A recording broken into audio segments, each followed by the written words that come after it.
तो बच्चों हम पढ़ रहे हैं अध्याय संख्या 4 जिसका नाम है जलवायु। और बच्चों पिछले वीडियो में हमने क्या समझना शुरू कर दिया था? हमने समझना शुरू कर दिया है दक्षिणी पश्चिमी मानसून के बारे में। ठीक है बच्चों, तो हम बेसिक जानते हैं कि किस प्रकार से भारत में वर्षा 2 ऋतुओं में होती है, ग्रीष्म ऋतु में और शीत ऋतु में। और बच्चों शीत ऋतु के बारे में हम पूरा का पूरा पढ़ चुके हैं कि शीत ऋतु में 2 प्रकार के माध्यम से वर्षा होती है, पश्चिमी विक्षोभ से और उत्तरी पूर्वी मानसून से। ठीक है बच्चों, अभी हम क्या पढ़ रहे हैं? हम पढ़ रहे हैं दक्षिणी पश्चिमी मानसून के बारे में। और बच्चों पिछले वीडियो में हमने देखा कि मार्च और अप्रैल, मई और जून के प्रारंभ में क्या क्या परिवर्तन होते हैं मानसून के आने से पहले। और हमने 1 जून तक की यात्रा भी पढ़ ली थी कि 1 जून को किस प्रकार से भारत में दक्षिणी पश्चिमी मानसून दस्तक देता है, जिसे हम मानसून का प्रस्फोट कहते हैं। ठीक है बच्चों, कुछ बातें हम रिवाइज भी करेंगे ताकि वो आपके लिए और भी पक्की हो जाए। ठीक है, तो आज हम क्या पढ़ेंगे? अरब सागर शाखा के बारे में पढ़ेंगे विस्तार से। और उससे पहले हम देख लेंगे दक्षिणी पश्चिमी मानसून किस प्रकार से भारत में अप्रोच कर रहा है। वैसे तो हमने पढ़ लिया है, लेकिन एक बार रिवीजन कर लेते हैं और आप उसे स्टेप बाय स्टेप लिख भी लेंगे।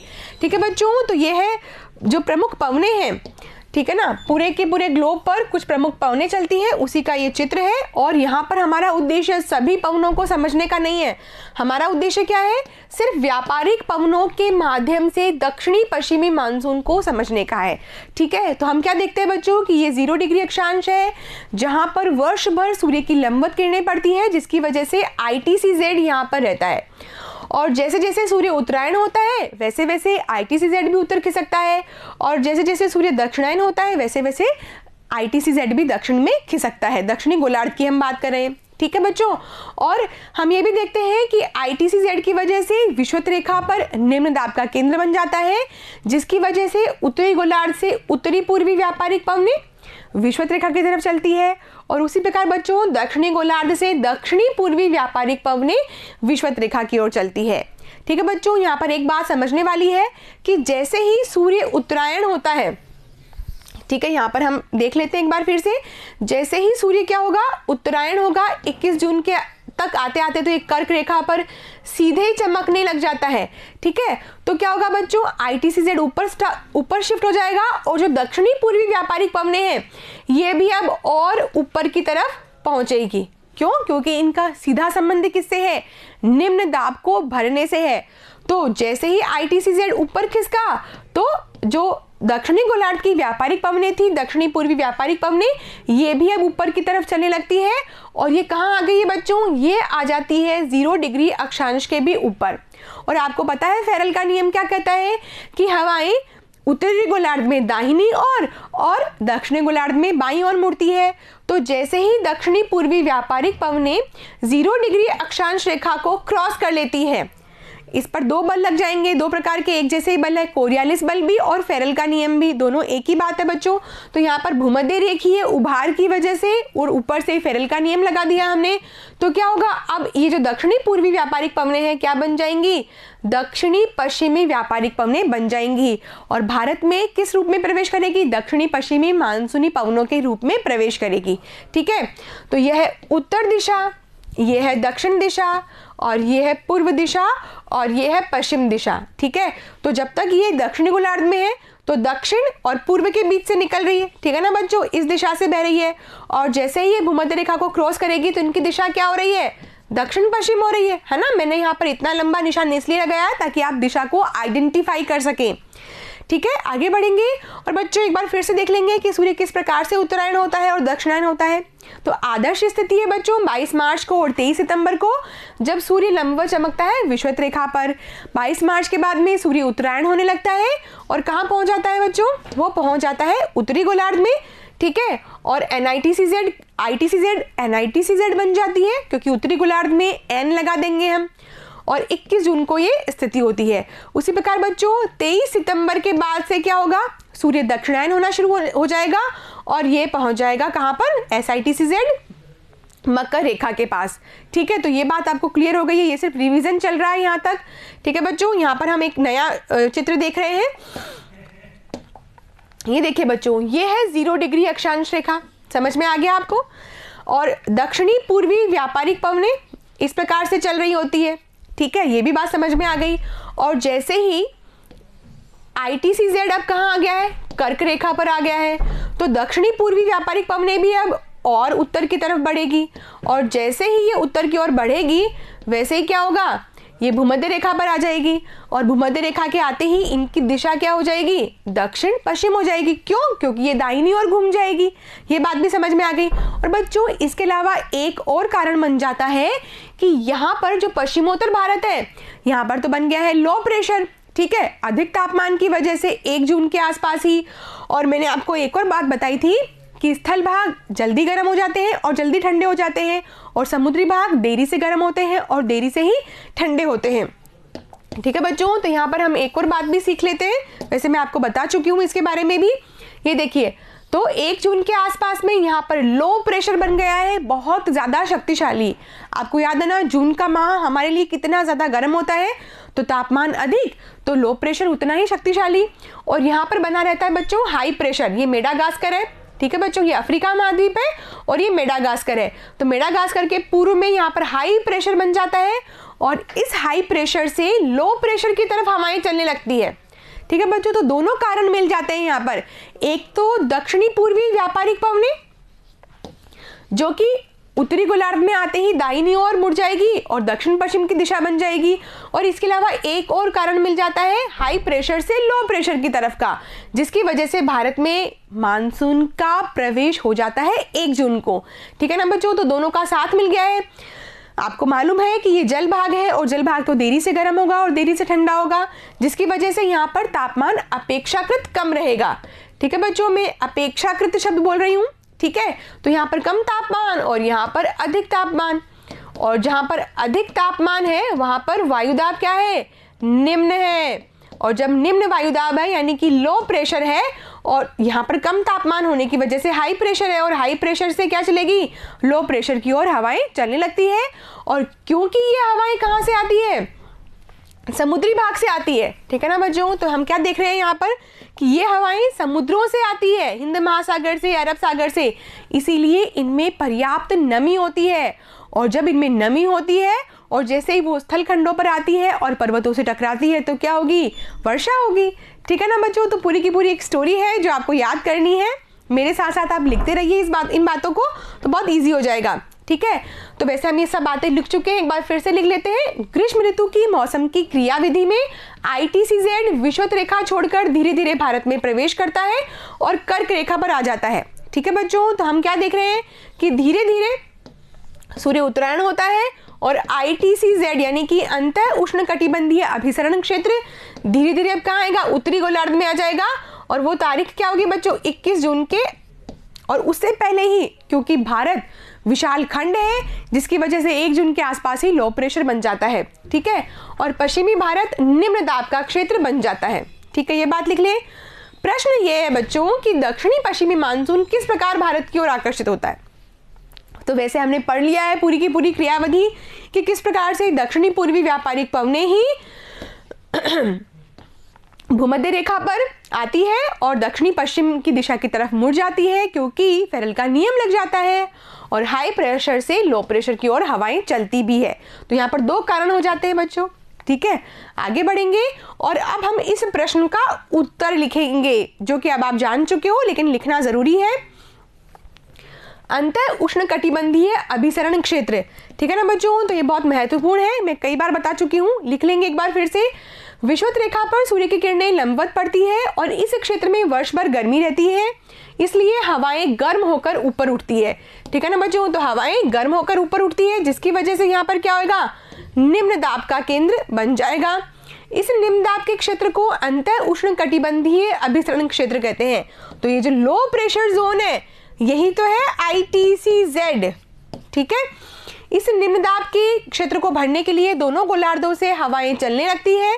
ठीक है ना बच्चों, याद रहेगा आपको कि किस प्रकार से दोनों गोलार्धों से हवाएं चलती है, और वो है उत्तरी पूर्वी व्यापारिक पवनें और दक्षिणी पूर्वी व्यापारिक पवनें। ठीक है, और ये कहाँ से चलती है, 30 डिग्री उत्तर से 30 डिग्री दक्षिणी अक्षांशों से चलती है।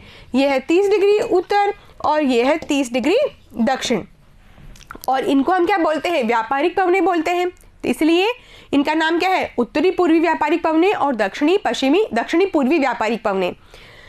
ये व्यापारिक पवनें विषुवत वृत्त की ओर आगे बढ़ती है और एक दूसरे से टकराकर ऊपर उठ जाती है। क्योंकि विषुवत रेखा पर निम्न दाब है, वहां पर हवाएं गर्म होकर ऊपर उठती है। ठीक है बच्चों, तो इस प्रकार से ये कहाँ मिल जाती है, विषुवत रेखा पर मिल जाती है और ये भी गर्म होकर ऊपर उठ जाती है। उत्तरी गोलार्ध में व्यापारिक पवनों को उत्तर पूर्व व्यापारिक पवनें और दक्षिणी गोलार्ध में व्यापारिक पवनों को दक्षिणी पूर्वी व्यापारिक पवनें कहते हैं। ठीक है बच्चों, तो जो मैं बोलती हूँ वो मैंने यहाँ पर लिखा भी है। वह क्षेत्र जहाँ पर दोनों गोलार्धों से व्यापारिक पवनें आकर टकराती है वह ऊपर उठकर अभिसरित होती है और उसे ITCZ कहते हैं। अभिसरण शब्द का अर्थ मैंने आपको पिछले वीडियो में ही बता दिया था। तो बच्चों, अंत उष्णकटिबंधीय अभिसरण क्षेत्र का जो प्रवेश है वो भारत में कब होता है, 22 मार्च के बाद में होने लग जाता है। ITCZ अब उत्तरी गोलार्ध में आने लग जाएगा। यहाँ पर भारत में तो थोड़ा बाद में आएगा, लेकिन 22 मार्च के बाद से इसका जो प्रभाव है वो दिखने लग जाएगा। स्थलखंड जल्दी से गर्म हो जाते हैं, इसीलिए तो भारत में इसका प्रभाव जल्दी ही दिखाई देने लग जाता है। कर्क रेखा पर तो सूर्य 21 जून को लंबा चमकता है, लेकिन भारत में ज्यादा तापमान कब हो जाता है, 1 जून के आसपास ही हो जाता है। ठीक है बच्चों, और इसका एक बहुत बड़ा कारण ये है कि उत्तरी गोलार्ध जिसमें कि भारत स्थित है वो कौन सा गोलार्ध है, स्थलीय गोलार्ध, यानी कि उसमें स्थलखंड ज्यादा है, जबकि दक्षिणी गोलार्ध जलीय गोलार्ध है, यानी कि उसमें महासागरों की जो संख्या है और मात्रा जो है वो भी ज्यादा है। ठीक है, तो भारत भी क्या है, उत्तरी गोलार्ध में है और स्थल का क्या प्रभाव होता है, जल्दी से गर्म हो जाना और जल्दी ही ठंडा हो जाना। तो 1 जून के आसपास ही भारत में और स्पेशली पश्चिम उत्तर भारत में लो प्रेशर का जोन बन जाता है। ठीक है बच्चों, तो अब आप इस डायग्राम से बहुत अच्छे से परिचित हो चुके होंगे। यदि आप लगातार हमारी वीडियो देखते हैं तो अब आपको ये समझ में आ गया होगा कि ये क्या कहना चाहता है। ये सामान्य परिस्थिति है, ये उत्तरायण की स्थिति होती है और ये दक्षिणायन की स्थिति होती है। ठीक है बच्चों, आगे बढ़ेंगे और लिखेंगे हम ITCZ के कारण मई के अंत तक उत्तर पश्चिम भारत में निम्न दाब का केंद्र इतना ज्यादा शक्तिशाली होता है कि दक्षिणी गोलार्ध की दक्षिणी पूर्वी व्यापारिक पवनों को भी अपनी ओर आकर्षित कर लेता है। ठीक है ना बच्चों, तो ये थी दक्षिणी पूर्वी व्यापारिक पवनें जो 30 डिग्री दक्षिण से कहाँ चल रही थी, विषुवत रेखा की ओर चल रही थी। लेकिन जैसे ही ITCZ उत्तरी गोलार्ध में शिफ्ट होता है तो ये कहाँ चली जाती है, विषुवत रेखा से भी ऊपर चली जाती है। और जैसे ही विषुवत रेखा से ऊपर गई तो इसका मतलब क्या है कि ये उत्तरी गोलार्ध में प्रवेश कर गई और उत्तरी गोलार्ध में प्रवेश करते ही इनकी दिशा क्या हो गई, दक्षिण पश्चिम हो गई। ठीक है, और ये दक्षिणी पूर्वी व्यापारिक पवनें उत्तरी गोलार्ध में प्रवेश करते ही दाईं ओर मुड़ जाती है और यहाँ पर हम फेरल का या फिर कोरियालिस बल का जो प्रभाव है वो लगा देते हैं। ठीक है, तो जो दक्षिणी पूर्वी व्यापारिक पवनें हैं, ये देखिए बच्चों, ये है दक्षिणी पूर्वी व्यापारिक पवनें और अब यही क्या बन जाती है, दक्षिणी पश्चिमी मानसूनी पवनें बन जाती है। ठीक है बच्चों, यहाँ पर भी आप इस डायग्राम से भी आप बहुत अच्छे से फैमिलियर हो चुके होंगे। अब आपको इस प्रकार का जो चित्र है वो अपनी नोटबुक में नोट करना है और बताना है कि किस प्रकार से दक्षिणी पूर्वी व्यापारिक पवनें ही भारत में दक्षिणी पश्चिमी मानसूनी पवनें बनकर प्रवेश करती है। ठीक है, एक बार फिर से आप यहाँ पर देख सकते हैं, ये है 0 डिग्री अक्षांश रेखा और ये है दक्षिणी पूर्वी व्यापारिक पवनें। ठीक है, और जैसे ही 1 जून के आसपास क्या होगा, इनकी जो दिशा है वो कैसी हो जाएगी, दक्षिण पश्चिम हो जाएगी। और यहाँ पर है हाई प्रेशर और यहाँ पर है लो प्रेशर, तो दोनों जो प्रभाव होते हैं वो यहाँ पर काम करेंगे। ठीक है बच्चों, तो लिखेंगे फेरल के बारे में। फेरल ने कहा कि कोरियालिस बल के कारण उत्तरी गोलार्ध में हवाएं दाईं ओर और दक्षिणी गोलार्ध में बाईं ओर मुड़ जाती है। ठीक है, जबकि दक्षिणी पूर्वी व्यापारिक पवनें उत्तरी गोलार्ध में प्रवेश करती है तो इनकी दिशा दक्षिण पश्चिमी हो जाती है और भारत की तरफ अग्रसर होती है। ठीक है, यहाँ पर ये बहुत इंपॉर्टेंट बात लिखी हुई है, चूंकि ये पवनें भारत में दक्षिण पश्चिम की ओर से प्रवेश करती है इसीलिए इन्हें हम क्या कहते हैं, दक्षिणी पश्चिमी मानसूनी पवनें कहते हैं। ठीक है, हिंद महासागरों से होकर आने के कारण ये पवनें अत्यधिक आर्द्र होती है। तो बच्चों, इनका बेस क्या होता है, ये हिंद महासागर है, यहाँ से ये पवनें आएंगी तो इनमें अत्यधिक नमी होगी, नमी यानी आर्द्रता, और इसकी वजह से जब ये भारत में प्रवेश करेगी तो क्या होगा, वर्षा होगी। ठीक है बच्चों, तो यहाँ तक हम आ चुके हैं कि दक्षिणी पश्चिमी मानसूनी पवनों के मार्ग में सबसे पहले यानी कि 1 जून, कभी कभी ये 2 जून भी हो जाता है लेकिन ज्यादातर 1 जून को पहली बारिश हो जाती है, मालाबार तट पर आता है। ठीक है बच्चों, तो ये है केरल का मालाबार तट, ये पश्चिमी घाट और पश्चिमी घाट से टकराकर मालाबार तट पर वर्षा हो जाती है। इसके बाद दक्षिण पश्चिमी मानसून से पूरे पश्चिमी तटीय मैदान में वर्षा होती है। ठीक है बच्चों, तो ये पश्चिमी घाट यहाँ पर और ये जो पूरा का पूरा भाग है ये है पश्चिमी तटीय मैदान, यहाँ पर वर्षा होगी। दक्षिणी पश्चिमी मानसून 1 जून को केरल में वह 15 जुलाई तक आते आते पूरे के पूरे भारतीय उपमहाद्वीप में फैल जाता है। ठीक है बच्चों, तो हम यहाँ पर क्या लिखेंगे 15 जुलाई तक। ठीक है, भारत में दक्षिणी पश्चिमी मानसून से होने वाली वर्षा 1 जून से 15 सितंबर तक होती है। और बच्चों मैं आपको बता देती हूँ कि केरल में 1 जून से प्रारंभ होती है और 15 सितंबर तक होती रहती है। तो केरल एक ऐसा स्थान है जहां पर सबसे ज्यादा समय तक बारिश प्राप्त होती रहती है। जबकि राजस्थान के क्या हाल होते हैं बच्चों, राजस्थान में सबसे देरी से तो मानसून पहुंचता है और सबसे जल्दी ही लौटना आरंभ कर देता है, यानी कि वर्षा का जो समय अवधि होती है वो कम होती है राजस्थान में। ठीक है, आगे बढ़ेंगे बच्चों और अब हम लिखेंगे कि दक्षिणी पश्चिमी मानसून भारत में 2 शाखाओं के रूप में प्रवेश करती है, अरब सागर शाखा और बंगाल की खाड़ी की शाखा। ठीक है बच्चों, तो कुल मिलाकर अब आपको ये तो समझ में आ गया है कि भारत में किस प्रकार से दक्षिणी पूर्वी व्यापारिक पवनें ही दक्षिणी पश्चिमी मानसूनी पवनें बनकर प्रवेश करती है और सबसे पहले केरल के मालाबार तट पर वर्षा करती है और इसकी 2 शाखाओं के बारे में अब हम पढ़ना शुरू करेंगे। ठीक है, तो आज इस वीडियो में हम अरब सागर शाखा के बारे में विस्तार से पढ़ेंगे और अगले वीडियो में हम बंगाल की खाड़ी के बारे में विस्तार से पढ़ेंगे।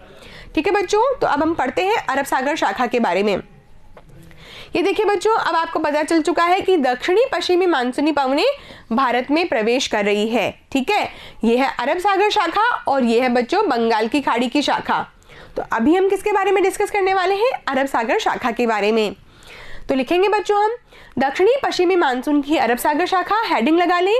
यह शाखा केरल के पश्चिमी घाट से टकराकर 1 जून को मालाबार तट पर वर्षा करती है और फिर पश्चिमी तटीय मैदान में वर्षा करती है, जिससे कि गुजरात से कन्याकुमारी तक वर्षा होती रहती है। ठीक है बच्चों, तो पश्चिमी तटीय मैदान ये पश्चिमी घाट है और ये जो पश्चिमी तटीय मैदान है यहाँ पर वर्षा होगी। और मानसून का प्रस्फोटन या धमाका, कई बार बच्चों परीक्षा में पूछ लिया जाता है कि मानसून के प्रस्फोट से आप क्या समझते हैं, मानसून का धमाका क्या होता है।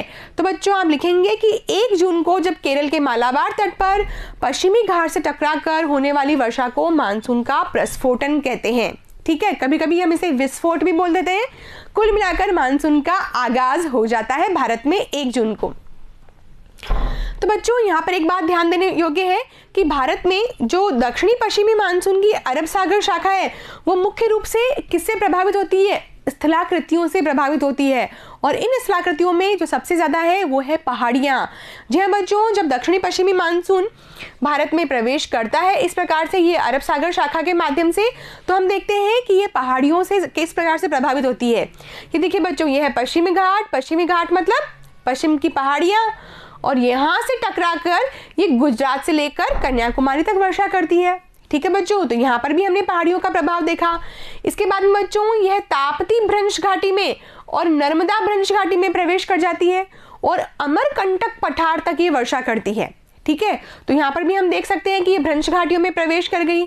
इसके बाद में बच्चों यहाँ गुजरात में जब ये आगे बढ़ती है तो गिर और मांडव 2 पर्वत श्रेणियां हैं, यहां से भी टकराकर क्या होती है, वर्षा होती है।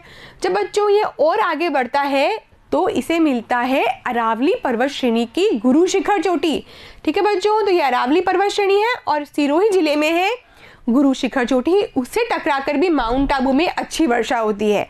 ठीक है बच्चों, तो हमने क्या देखा कि अरब सागर की जो शाखा है वो ज्यादातर किससे प्रभावित हो रही है, पर्वत श्रेणियों से प्रभावित हो रही है। पहले पश्चिमी घाट से, फिर नर्मदा भ्रंश घाटी से, ताप्ती भ्रंश घाटी से, ये अमरकंटक पठार, ये है गिर और मांडव श्रेणियां और यहाँ पर आ गया है गुरु शिखर चोटी जो कि अरावली पर्वत श्रेणी की सबसे ऊंची चोटी है। ठीक है बच्चों, तो जो अरब सागर शाखा है वैसे तो राजस्थान में अधिक वर्षा नहीं कर पाती है, लेकिन अपवाद स्वरूप ये गुरु शिखर चोटी के से टकराने की वजह से माउंट आबू में अधिक वर्षा करती है। ठीक है, तो अब हम इसके बारे में लिख लेते हैं बच्चों कि भारत में दक्षिणी पश्चिमी मानसून से होने वाली वर्षा मुख्यतः स्थलाकृतियों द्वारा निर्धारित होती है। ठीक है बच्चों, यहाँ पर आपको एक बात लिखनी है कि भारत में दक्षिणी पश्चिमी मानसून की अरब सागर शाखा, ठीक है बच्चों, तो आप क्या लिखेंगे, दक्षिणी पश्चिमी मानसून की अरब सागर शाखा से होने वाली वर्षा मुख्यतः स्थलाकृतियों द्वारा निर्धारित होती है। भारत में जहाँ भी पर्वत श्रेणियाँ हैं वहाँ अधिक वर्षा होती है। बच्चों ये तो आपको मालूम होना चाहिए कि जहाँ पर पर्वत श्रेणियाँ होती है वहाँ पर पर्वतीय वर्षा होती है। इसकी वजह क्या होती है बच्चों? जो हवाएं होती है वो एक तो पर्वतों से टकराती है जिसकी वजह से भी वर्षा हो जाती है। और दूसरी बात है बच्चों, जैसे ही हवाएं ऊंचे पर्वतों पर चढ़ती है, एक बार फिर से देखते हैं बच्चों, ये देखिए, तो जैसे ही हवाएं पर्वतों के ऊंचे ढलानों पर पहुंचती है तो क्या होगा? तापमान में कमी आने लग जाती है। अब आपको पता है कि जो पर्वत होते हैं यदि हम ऊंचाई पर जाते जाते हैं तो उनमें कमी आती है। ठीक है, ये बात तो आपको मालूम हो ही चुकी है कि जैसे जैसे हम ऊंचाई पर बढ़ते हैं वैसे वैसे तापमान में कमी आती है। लेकिन बच्चों जो मानसूनी पवनें हैं जब वो भी इस प्रकार से पर्वतों के ऊपर चढ़ती है तो क्या होगा बच्चों? इनके तापमान में कमी आएगी और तापमान में कमी आने की वजह से इनमें सापेक्षिक आर्द्रता बढ़ जाएगी। यानी कि जितनी नमी इनमें थी उतनी तो है लेकिन तापमान कम हो गया है और तापमान कम होने की वजह से यहाँ पर वर्षा होने लग जाएगी और तापमान कम होगा तो वर्षा जल्दी से कम हो जाएगी ना बच्चों। ठीक है, तो हम क्या देखते हैं बच्चों कि पर्वतों से टकराकर मानसूनी पवनें ऊपर उठती है। ठीक है, और ऊपर उठते ही उसके तापमान में कमी हो जाती है। ये बात तो आपको समझ में आती है कि जैसे ही ऊपर उठेगी वैसे ही तापमान में कमी हो जाएगी और जैसे ही पवन के तापमान में कमी आएगी वैसे ही हवाएं अपनी नमी को पर्वत के ढाल पर छोड़ देती है। ठीक है, यदि हम इसे पश्चिमी घाट मान लें, पश्चिमी घाट, और इसका ये कौन सा भाग है? ये है अरब सागर की तरफ वाला भाग। ठीक है, और यहाँ पर है मालाबार तट। तो क्या हो रहा है कि जैसे ही दक्षिणी पश्चिमी मानसून आएगा इस पर्वत से टकराएगा तो बारिश हो जाएगी और इसके साथ ही जैसे जैसे ये पवनें ऊपर उठती जाएगी वैसे वैसे इनमें नमी की मात्रा जो सापेक्षिक रूप है उससे बढ़ती जाएगी। क्यों? क्योंकि जैसे जैसे ऊपर बढ़ती है वैसे वैसे इनके तापमान में कमी आती है। और बच्चों जब इस प्रकार से तापमान में कमी आती है हवाओं के तो इसे हम कहते हैं एडियाबैटिक ताप ह्रास। ठीक है बच्चों, भूगोल का एक कठिन शब्द है, आपको कक्षा 9th में नहीं समझाना चाहिए लेकिन बच्चों हमको समझना पड़ेगा। क्यों? क्योंकि हमें समझना है कि किस प्रकार से बारिश हो रही है। ठीक है, तो एडियाबैटिक ताप ह्रास की वजह से यहाँ पर अधिक वर्षा होती है। ठीक है, तो अब हम इसके बारे में लिख लेते हैं पर्वतीय वर्षा के बारे में। तो दक्षिणी पश्चिमी मानसूनी पवनें पहाड़ियों से टकराती है तो हवाएं पहाड़ों के ढाल के सहारे ऊपर उठने का प्रयास करती है। ठीक है बच्चों, ऊपर उठ रही है और ऊपर उठने के क्रम में हवा के तापमान में कमी आ जाती है और इसे हम क्या कहते हैं? एडियाबैटिक ताप ह्रास। एडियाबैटिक ताप ह्रास के कारण हवा के तापमान में इतनी कमी आ जाती है कि हवा अपनी सारी की सारी जो नमी होती है वो कहाँ छोड़ देती है? पर्वतों के ढालों पर ही छोड़ देती है और इसे हम क्या कहते हैं? पर्वतीय वर्षा। और इस प्रकार की वर्षा कहाँ होती है? पूरे के पूरे पश्चिमी तटीय मैदान में होती है, गुजरात तट से लेकर कन्याकुमारी तक पश्चिमी घाट से टकराकर। ठीक है ना बच्चों, यदि हम यहाँ पर देखें तो ये देखिए ये पूरा का पूरा पश्चिमी घाट है और पश्चिमी घाट से टकराकर ये जो पर्वत है पश्चिमी घाट के पर्वत, इनसे यहाँ पर वर्षा होगी गुजरात से लेकर कन्याकुमारी तक। ठीक है, आगे बढ़ते हैं और लिखते हैं अरब सागर शाखा से सबसे ज्यादा वर्षा केरल के मालाबार तट पर प्राप्त होती है 1 जून से 15 सितंबर तक। ठीक है बच्चों, तो यहाँ पर हम अवधि की बात करें कि सबसे ज्यादा अवधि तक, यहाँ पर आप अवधि कर लीजिए। वैसे भारत में 2 शाखाएं हैं, अरब सागर की शाखा और बंगाल की खाड़ी की शाखा। तो अरब सागर शाखा से सबसे ज्यादा वर्षा कहाँ होती है? केरल में होती है और सबसे ज्यादा अवधि तक भी कहाँ होती है? केरल में ही होती है। पश्चिमी तटीय मैदान पर होने वाली वर्षा दक्षिण से उत्तर की ओर घटती चली जाती है। जी हाँ बच्चों, ये देखिए आप, ये है पश्चिमी तटीय मैदान और अपेक्षाकृत ये क्या है? ये उत्तरी भाग है और ये है दक्षिणी भाग पश्चिमी घाट का। ठीक है, यहाँ पर क्या लिखा हुआ है कि पश्चिमी तटीय मैदान पर होने वाली वर्षा दक्षिण से उत्तर की ओर घटती चली जाती है, यानी कि मालाबार तट पर सबसे अधिक वर्षा होगी। ठीक है बच्चों, और गुजरात तट पर सबसे कम वर्षा होगी। इसका कारण क्या है बच्चों? क्योंकि जो पश्चिमी घाट है वो सबसे ऊंचे कहाँ पर है? केरल में ही है। तो जितना ज्यादा ऊंचा पहाड़ उतनी ही ज्यादा एडियाबैटिक ताप ह्रास के कारण कमी आएगी और सबसे ज्यादा वर्षा वहीं होगी। ठीक है, तो लिखेंगे हम पश्चिमी तटीय मैदान पर होने वाली वर्षा दक्षिण से उत्तर की ओर घटती जाती है। ठीक है बच्चों, तो ज्यादा वर्षा दक्षिण में और कम वर्षा उत्तर में। दक्षिणी पश्चिमी मानसून की अरब सागर शाखा पश्चिमी तटीय मैदान में वर्षा करने के बाद में कहाँ चली जाती है बच्चों? ये चली जाती है नर्मदा और ताप्ती के भ्रंश घाटी में। ठीक है बच्चों, ये ताप्ती नदी और ये है नर्मदा नदी, और आगे पूर्व की ओर बढ़ते हुए अमरकंटक पठार तक वर्षा करती है। ठीक है बच्चों, ये अमरकंटक पठार है। जब हम नदियां पढ़ रहे थे तब भी मैंने आपको बताया था अमरकंटक पठार के बारे में। ठीक है, आगे बढ़ेंगे और अब हम लिखेंगे कि अरब सागर शाखा उत्तर में प्रवाहित होते हुए गुजरात के सौराष्ट्र क्षेत्र में गिर एवं मांडव पहाड़ियों से टकराकर सौराष्ट्र क्षेत्र में वृद्धि में वर्षा करती है। ठीक है बच्चों, ये है गिर और मांडव पहाड़ियाँ, तो यहाँ पर भी वर्षा होगी। इसको आप यहाँ पर सौराष्ट्र कर दें।